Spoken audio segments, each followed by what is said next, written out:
আমি একটা জিন্দা লাশ, কাটিস না রে জংলার বাঁশ। আমার লাগা 3.5 হাত কবর খুঁড়িস না।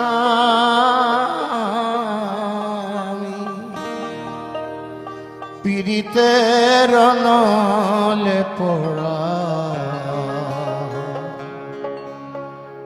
মরার পরে আমায় পুরিস না। আমি একটা জিন্দা লাশ, কাটিস না রে জংলার বাঁশ। আমি একটা জিন্দা লাশ, কাটিস না রে জংলার বাঁশ। আমার লাইগা 3.5 হাত কবর খুঁড়িস না। পীড়িতের নলে